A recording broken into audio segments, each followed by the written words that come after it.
Should you use xylitol toothpaste or fluoridated toothpaste? Which toothpaste is better for your teeth? I'm Dr. Olga Dolghier here at Palm Valley Pediatric Dentistry and Orthodontics.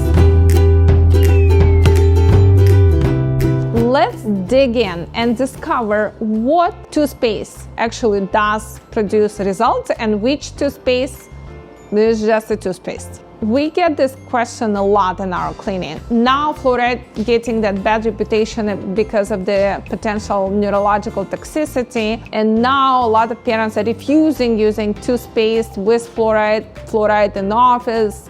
Everything is against fluoride. It's like a big anti-fluoride movement. But science does not back up xylitol yet.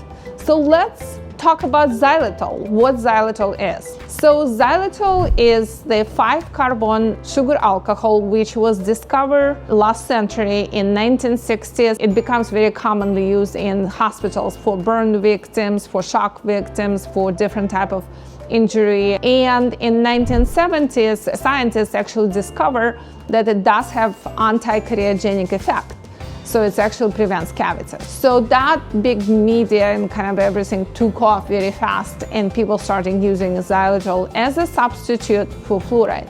But what exactly we see in those studies? So the most current studies which were done in 2020, the results were published, and they found that in order for xylitol to work, we have to have a large amount of xylitol. So we're talking about 15 grams a day, which transfers into 4 or 5 consumption of xylitol containing products, which is your gums, your different candy, and it's a very large amount. So in order for xylitol to actually have effect, you have to consume a lot of xylitol. As any type of sugar substitute or any type of chemical remedy, it has side effects. So xylitol actually have GI or gastrointestinal issues. So technically it upsets your stomach, you're gonna have bloating, and some people develop diarrhea as well. So unfortunately xylitol has that GI side effects, which other products do not. But what about cavity prevention? We still advise to use xylitol just as addition to fluoridated toothpaste, and it does have a good effect in pregnant. When they measure amount of strep mutans,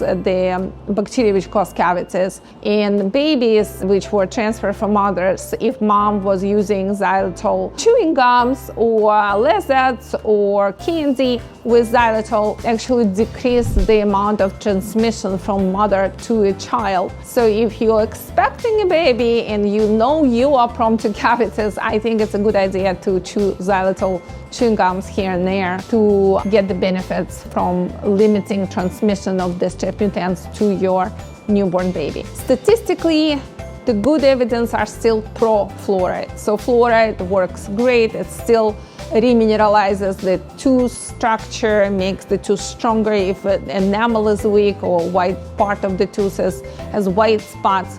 So it's still a standard. Now new toothpaste are coming out like hydroxyapatite toothpaste, which actually now studies are done, and so far it has very promising results. We don't have final studies yet. So to summarize, xylitol is great for pregnant moms, but does not show significant effect in prevention of cavities. Fluoride is still standard of care, and hydroxyapatite is probably our future. And we hope to not use fluoride as much and maybe using hydroxyapatite in the future if that's your preference. I still use toothpaste with fluoride for my children, myself, and I believe in benefits and topical application. I do not recommend using it systemically, but topical application is actually awesome and great. So share with me, do you use toothpaste with xylitol for your children, or do you use toothpaste with fluoride? What is your opinion? I want to know. And did you find any differences between different two toothpastes? What is your personal experience? Thank you so much for watching. I appreciate you. See you next time.